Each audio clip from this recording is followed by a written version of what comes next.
Hi everyone, my name is Yuan Cheng, and in this video, let's talk about Zoom. And I prepared a deep dive presentation today about why Zoom is a compelling opportunity in 2025 and will Zoom turn around successfully. As you all know, since the pandemic to now, everybody has been using the word Zoom. Let's meet on Zoom. Can I see you on Zoom? So today, Zoom has already changed so much since 2020, and let's take a look. Okay, before we begin, this is a disclaimer. Nothing that I shared here is financial advice. If you need help, go and find a financial advisor. Everything I've done here is for education purpose and to share with you my thoughts about Zoom. So here are all the content that I prepared from what is Zoom all the way to conclusion. And if you stick around all the way to the end, you will find Zoom intrinsic value. Why does Zoom matters? Now, if you look at the industry here in this picture, Zoom has actually covered a wide range of industry. And since the pandemic, you know that Zoom has actually helped a lot of businesses to connect with their audience, their customers. And right now, Zoom has actually expanded into frontline. So in this picture here, this is actually a very new industry that they are working into to break into. So think about from a daily perspective, right, of workers in the front line, how are they going to get communication from the top management all the way to the middle management?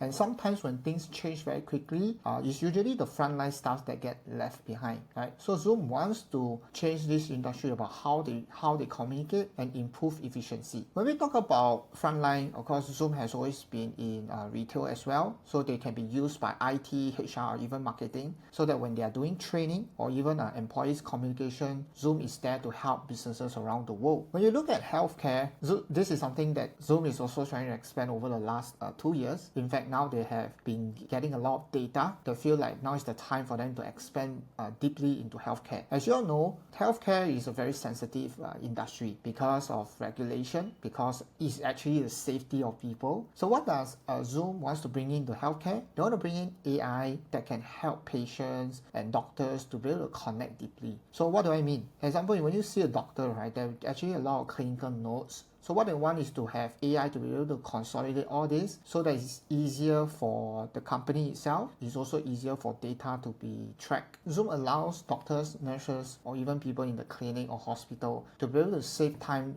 doing their documentation. So imagine if there are more organizations that wish to explore telehealth to get more customers and reach, then Zoom for Healthcare is set to expand.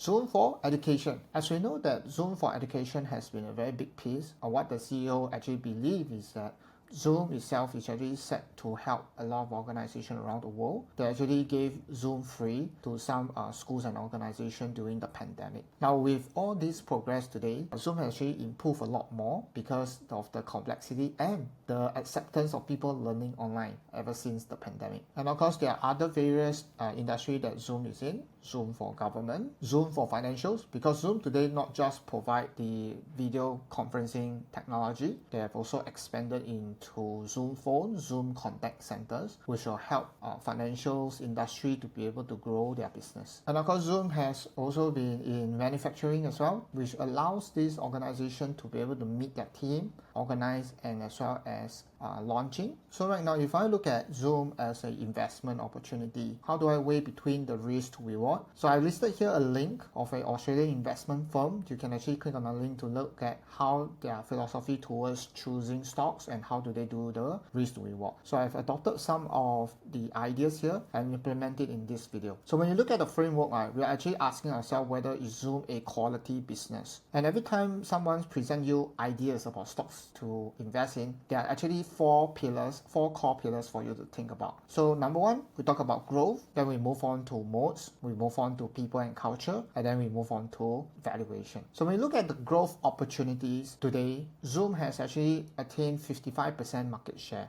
And this data is actually taken from Statista based on the 2024 data. So if you look at the market share, is number one, we have Zoom. Number two, we have Microsoft Teams standing at 32%. And number three, GoToMeeting. I have not heard about this yet. And then Google Meet, and followed by WebEx. And these are the main players in the market today. So from Statista, what they have mentioned is that Zoom has the majority market share. As a market leader, as we are exploring the financials, I will have a higher expectation towards their margins and performance. Today, Zoom has actually expanded into various countries, from the top, Japan, UK, and Canada. And if you look at the industry today, it has actually expanded more than what it had from 2022. And I believe that this actually set up some opportunity because they are still not widely available in Europe. As mentioned in their transcript, they are expanding to Europe in 2025. And also some thoughts process behind, like, I'm from Asia. So one of the things I will be asking is, when is Zoom not in Taiwan, not in Vietnam, not in Malaysia,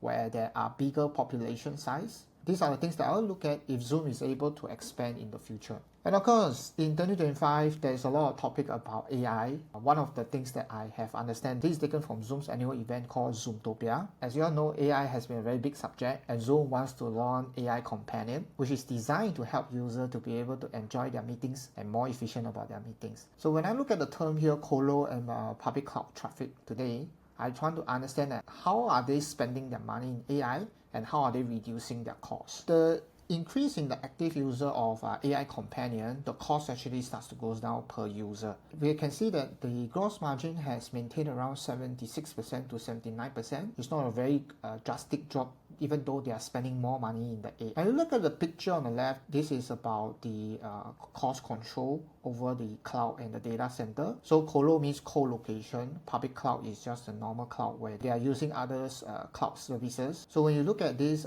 percentage itself, we can see that Colo has actually inch up from 74 to 91%. So what does this mean for investor? Well, here is an example about the pros and cons of having co-location or cloud. Simply put, if you have invested in data center and you own the data center yourself where you house all your information, that is known as co-location. And if you are in co-location, you have full control over the hardware, the predictability of the cost, as well as the security and stability, which is why Zoom is able to hold large events like Tony Robbins event, where they can house thousands of people and there is no downtime or any negative review that we have heard about from using Zoom. And on the other hand, if a provider is using cloud, they are actually leasing, kind of leasing from other players like AWS or so. But here's the issue: you cannot control the cost, neither can you control the compliance or security. So these are kind of like a pros and cons. Colo, higher cost upfront, but you have the control over how much of the space you want to use it. As for cloud, you pay as you use.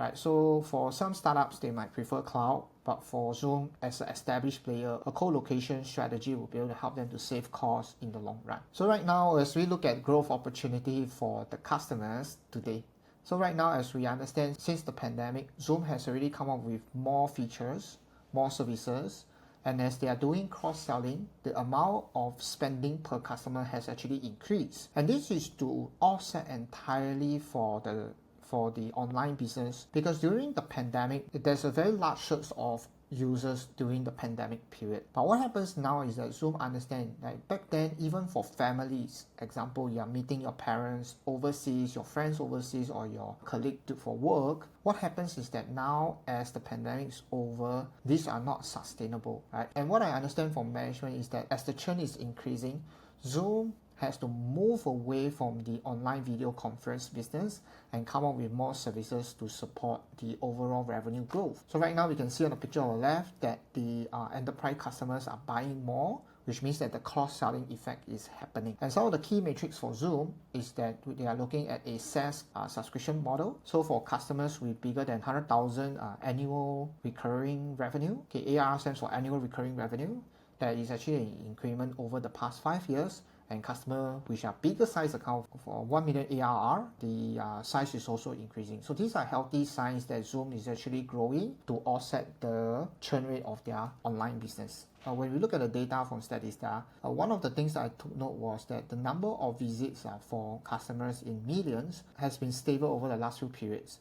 So when you look at this chart here, we can see that there was some decline back in 2023, and right now the business has kind of stable. So one of the key things that I took from TMD Growth Partners is this question: how do you keep vitality of day one even inside a large organization? So what this simply means is that, is Eric Yuan, the CEO, a revolutionary leader, somebody who is innovative, somebody who wants to come out with newer products or services? Because as the market is shifting, more and more companies are actually getting rid of work from home policy.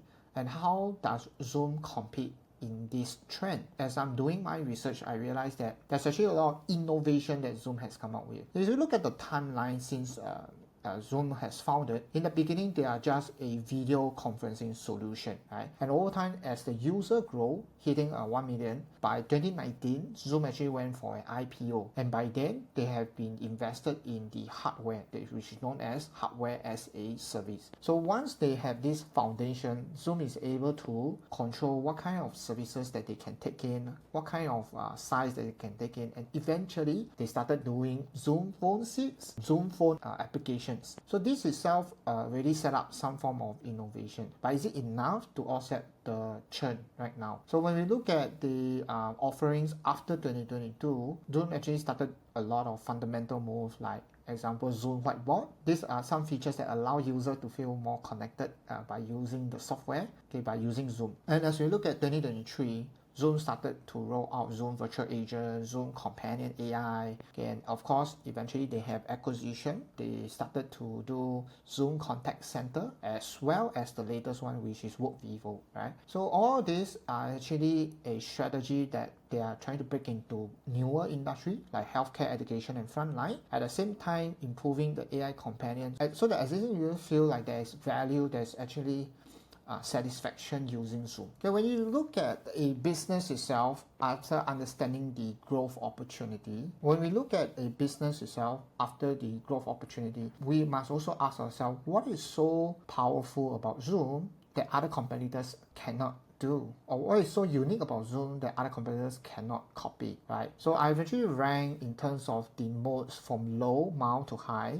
This is also taken from reference of the TND Growth Partners. You can check out the link in the description. So number one, we talk about economy of scale. How does cost goes down as user base expand? So over time, because Zoom has already invested some money in the infrastructure, right? Some in the co-location where they are able to reduce costs. At the same time, after they develop certain software like AI for Companion, as more users come into the base, right, the cost per active user starts to go down, as you see in the previous slides. So with this, I give it a high score, high for economic of scales, because the cost per user has declined significantly. Number two, we talk about network effect. Right, obviously this means that the bigger the user base and the ability to monetize them, or ability to connect the network itself, is what makes network effect unique. So the value of Zoom platform only increases if there are more and more participants coming in and the word of mouth spread. As more and more participants comes into the platform, they are able to connect with people, to bring new people into Zoom, where there is an even wider audience as time goes by. And when you look at some of the data from Zoom, this network effect has constantly been high. So for network effect, the value of the platform increases if more and more users come into the platform. So from what I understand is, when a large organization uses Zoom, all their employees will have to start using Zoom. And when their employees are reaching out to other stakeholders around the business, more new users will have to connect with them in Zoom.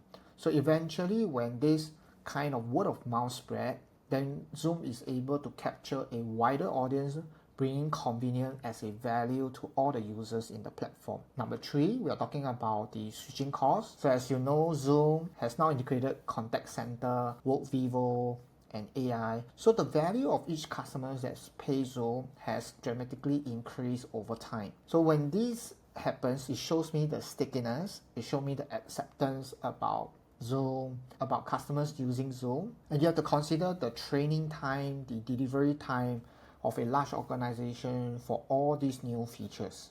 Branding, I give it a mild score because right now Zoom is actually more focused on B2B space, and in the B2B space they require different channel partners, they require a different form of selling, where in the past during pandemic people kind of need to find a solution, but right now after pandemic, Zoom needs to spend on sales dollar, Zoom need to spend on marketing dollars to actually reach out to different B2B businesses. So therefore, if there are bigger brands that is actually using Zoom, and the word of mouth from the bigger brands comes in, people see the efficiency, then the branding effect will actually start to take place. So if I look at the current settings, I don't think Zoom commands a very strong branding as a mode right now.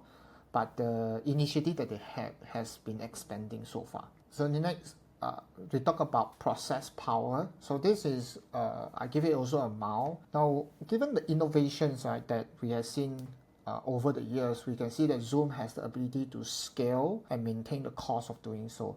Now, with this kind of execution and feedback especially, and as I observe in each Zoomtopia that they do annually, I can see that the team itself has been able to come out with faster and faster updates in Zoom platform over time. Number 6, we talk about cornered resources. This usually means there's some sort of barrier around talent, backend capability. I believe that is kind of like low to mild right now because there's actually some form of turnover in not just the management as well as the teams on the ground. So I think Zoom still have room to hire top talent given the recent focus as well as the team culture issue, which we'll touch on in the later slides. Number 7, counter positioning. So for counter positioning, I give it a low to mild as well because currently Zoom doesn't charge user for the AI companion, which is a very good strategy because some of the competitors, if you want to use AI, it's actually an added service, which means a more cost to actually use competitors. But in terms of the barrier to make a competitors feel painful that they have to give their AI free, I actually don't see right now in the reports or the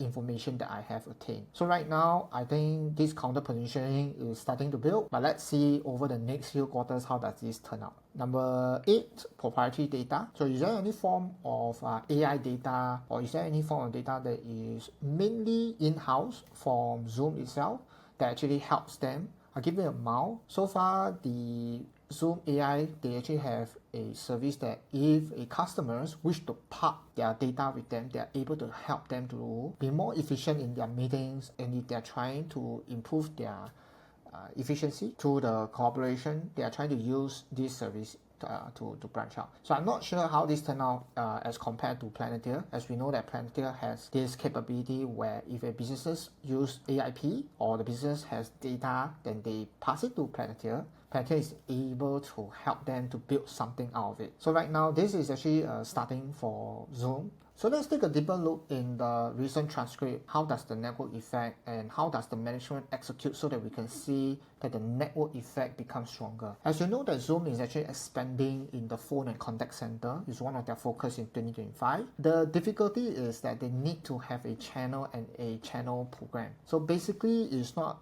so straightforward if you want to sell to a B2B customers because of the large organization, because of the training that is needed and the resources that is needed. So when you look at the network effect, I believe that if Zoom is able to onboard a bigger brand name in the various industry, the smaller players will eventually understand, is there a savings in cost or is there a higher value in terms of efficiency? Then that itself will be able to attract more B2B customers coming into it. So right now we see that they have hired European leaders, so this is actually an expansion to attract more B2B customers into their network. When you look at network effect, a lot of people think that network effect is just that the more user comes into the platform, the more value it actually creates. It's not just that. A lot of times when we talk about a channel, when it's actually being established, there's also a lot of partnership that's needed in order to sufficiently have new people coming into the platform.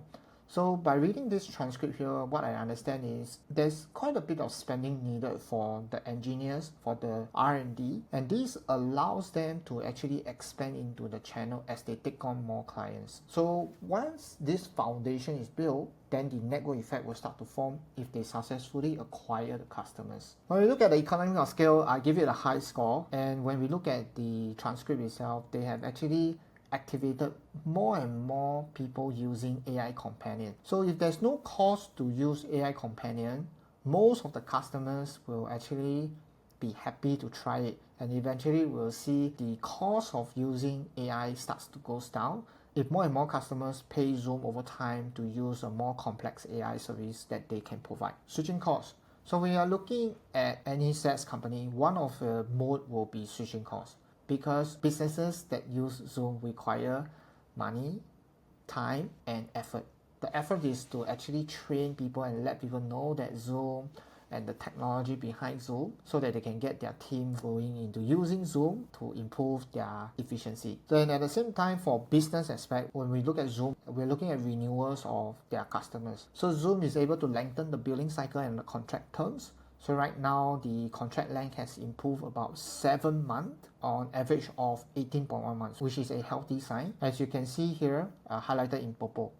So this is Zoom ecosystem. As you can see in Zoom Workplace, they are trying to integrate as many apps as possible. They are also trying to improve in terms of AI coming into various segments of a company so that from different departments like marketing, sales, customer experience, productivity, Zoom customers are able to tap onto this entire Zoom offering when they come on Zoom ecosystem. So this is my own understanding about the flywheel that is happening. When we look here, Zoom actually started from Zoom Video and eventually they expanded Zoom Phone and Zoom Rooms. So Zoom Rooms allow more users to come into, as like I say, organization will train their staff, and as the staff execute to talk to different stakeholders, more new users come into Zoom platform. And when Zoom platform is taking off for productivity sake, efficiency sake, the Zoom Workplace and App Marketplace will start to build up so that there is more integration. And when you give people the ease of using it, more users will now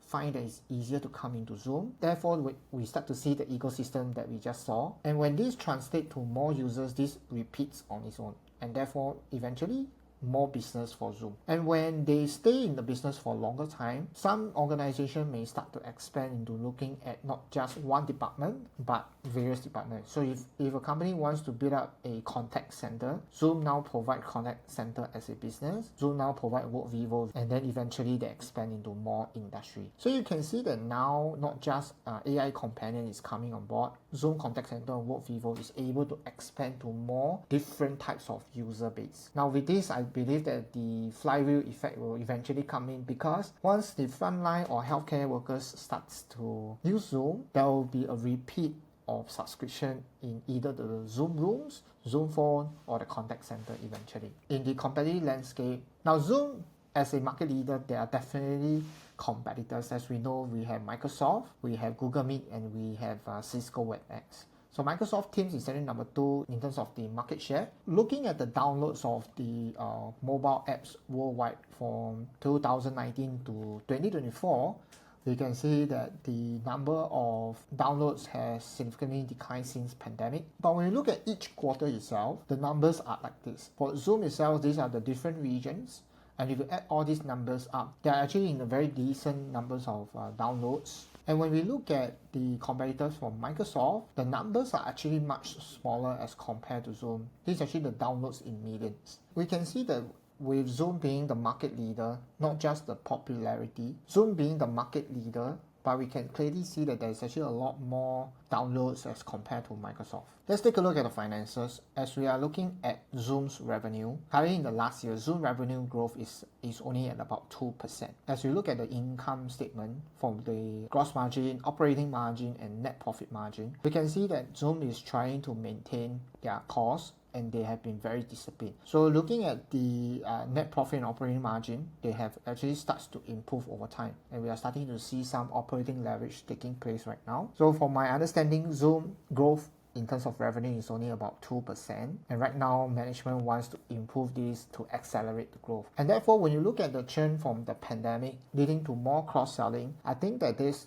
revenue growth rate eventually will increase. At the same time, while managing the business and cost, Zoom free cash flow margin has been on the rise. Since January 2023, if you compare the data right now, it has gone up significantly, about 10%. And when a company's free cash flow margin starts to improve, they can do share buyback, they can issue dividends, they can even do acquisition. And Zoom right now is in a very unique stage, because with the free cash flow margin being positive at the same time is increasing, Zoom can actually acquire to add more value, can add more businesses or acquire more business in their vertical chain. One of the things that I like about Zoom is actually the balance sheet. And when I was looking at the Zoom's balance sheet, I realized that they have a very strong foundation. In fact, Zoom doesn't have any long-term debt. Adding the short-term liability and the long-term liability together is around $2 billion. And when we look at the asset that Zoom has right now, just focusing on the cash and cash equivalent, Zoom has a short-term investment about $7.7 billion. Now, this is actually something that is able to liquid within less than a year. So when I look at this strength in terms of balance sheet, it actually boosts my confidence about looking at how Zoom is able to execute their strategy with no worries, even if the interest market starts to go up over the next few years. Let's talk about the key risks. Now, having a good balance sheet is not enough for investors because at the end of the day, a business must grow or else there will be an opportunity cost because I would have placed my investment over to another company that is growing at more than 15%. So when we look at Zoom in terms of the matrix, one of it is actually the net dollar expansion rate. This represents a subscription business whereby we have to understand whether is this percentage above 100%. When we look at the net dollar expansion rate for the enterprise business, it is actually trending down over the past few years. And why is that so? Because as the pandemic is off, a lot of customers are canceling their renewal with Zoom. And Zoom right now, as they just started to sell Zoom Contact Center and Workvivo, the makeup of that churn might not be enough as shown over the last 2 years. So right now, what we need to understand from management is how successful are they in selling Zoom Phone, Zoom Contact Center, and Workvivo. And of course, at the end of the day, we want to see this net dollar retention rate above 100%. Anything above 100% shows us that one customer is able to buy more and more products or a higher order value or a higher contract renewal. When we look at the competitor, so this is taken from Cisco. When we look at Cisco, there are many different segments, and one of the segments is for Webex is actually under collaboration revenue. So over the past few years, you can see that the revenue has been coming down slightly, and the revenue drop for the last 12 months, at the last trailing months, you can see that it's slightly about 0.8%. So is there an interpretation that Eric Yuan has successfully taken market share from Cisco, or this is generally that the industry spend has gone down a little bit? Right now, what I'm seeing is that for Cisco, collaboration revenue is not their biggest contributor, and definitely for Zoom as a market leader, they should be able to command better growth rate eventually. As we dive deeper into the reasons why the net dollar retention rate has gone down below 100%, in one of the conference, Zoom management actually said this. There's actually an issue in the company when a customer wants to renew, they cannot get the right sales account executive. What I suspect is actually a bit messy inside the sales organization where the customers or the sales executive is actually overlapping each other work, eventually leading to some turnover. So when we look at this issue, one of the things I'm happy is that at least for Eric Yuan, he's recognizing this issue right now and he's working on it. But the problem is that if they do not fix it in the next 1 or 2 quarters, no matter what kind of new product or services, you will not be able to make customer happy to do their renewals. So this is one part that Wall Street actually doesn't really look into it. Wall Street looks at the revenue and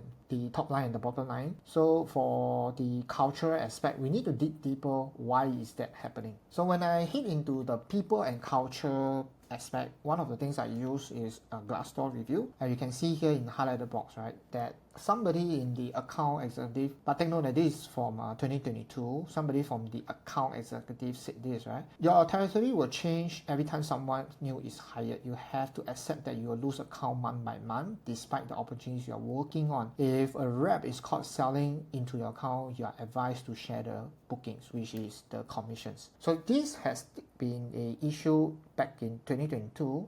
And right now, with the drop in the net dollar retention rate, we are still seeing the percentage coming down to 98% due to the churn, due to the non-renewal. So if the management is aware of it and we are looking at the latest transcript talking about this change, I should expect the percentage back to 100%. At least in 2025. So when we look at the people and culture, obviously we have to look at the management capability, the management background, and their experience. For Eric Yuan, the CEO himself, we can clearly see that he has a lot of experience in this space and he's working in Zoom ever since IPO to now. There's no change. One of the things that I like is founder themselves very aligned to the business and they continue to show their passion in doing what they are doing. Of course, we have to look at the other C-suite members. So Michelle Chang, she's actually the newer CFO, the previous CFO left. In the last earnings call, it was her first time attending. And when we look at the previous work experience, one of the things I will ask myself is, has Michelle Chang handled something similar, or her work experience has the capability to handle? And it's clearly shown that she has a wide experience in Microsoft for more than 24 years, right? And she's into responsibility for covering certain sales, certain metrics in numbers, right? You can clearly see that she has actually done something similar to the CFO role. And Microsoft being in a tech industry, there is actually a bit of overlap and there's a bit of a similarity for her in the tech space. So with this, I feel comfortable having Michelle as a capable CFO. One of the things I will be looking at is whether can Michelle continue to hunt for a good acquisition, because now Zoom actually has 7.7 billion of cash. If they are not doing a lot of share buyback, then I think that money should be better used to either hire talent or to do acquisition. Okay, next we look at the COO. So the COO is somebody that is supposedly, I would say, handle some of the operations. But looking at the COO background, one of the things I feel a bit uneasy is her strength is actually more towards the legal aspect. So maybe she's just setting up for legal. For COO, she's been about the last 4 years, and we can clearly see that some of the issues from Glassdoor is still lingering, right? So this may be a question whether is the COO still capable, and can they actually resolve this? Okay, next we look at the CPO. Simita actually presented during the Zoomtopia, and one of the part that I saw was that she's actually very capable, because she has, if you look at her past experience, she was with Microsoft, she was with Google, so she's definitely a very experienced player in product, and she has been responsible to communicate those products out, and I think she did a great job at Zoomtopia, sharing how Zoom AI Companion has been useful to all the different stakeholders. Okay, next we look at the Chief People Officer. I'm not sure whether is the Chief People Officer handling the work and culture, because so far from what I see is that there's also a lot of related experience. So here comes the question, that is there a lot of significant team members for them to handle, and if so, will management change over time? So right now we are taking the latest outlook from Glassdoor. This is for January 2025, and we can see there are some issues that people are not approving, giving only 3 stars, in the working, and this clearly gives us a sneak peek about Zoom's culture, right? Why are we spending a lot of time about the people and culture part? Because no company is able to strive if there is no good system, if there is no good culture that keeps people motivated. And we can clearly see that from some of the reviews, people are very expressive about Zooms, and this gives me a very good insight about their culture part. Okay, let's come to the valuation. So right now, given the revenue, the current revenue is around 4.7 billion. The growth rate is around 2%, and I actually replaced the growth rate to estimate that in 2025 they will grow to at least 5%. Free cash flow margin is at 37.5. I gave a little bit of haircut for margin of safety at 30%. And there's also a share scheme or share reward which resulted in a share dilution of about 3%. So the intrinsic value works out to be 103. Given a margin of safety, I placed about 15%. So the average intrinsic value is about 87. So currently market trade about 82 to 85. Pretty close. When I look at the bearish case itself, I place a 2%, which is the current growth rate, assuming if 2025 they grow at only 2%, keeping the same 30% cash flow margin, then the entry price of or the intrinsic value will drop to about $76.10. But if Zoom is able to execute wildly successful for their contact center and WorkVivo, hitting a double-digit growth, then the intrinsic value will rise up to about $111 from here. We can clearly see that if the market were to price Zoom to grow above 5%, then we should see that the share price heading to the intrinsic value of 103 eventually. Okay, so here's my conclusion. I actually have a position at $78.22. So take note that Zoom is expected to have a earnings on the 24th of February this year. This will be their physical quarter reporting, known as Q4. And if you enjoy this deep dive, let me know in the comments any company that you are interested in.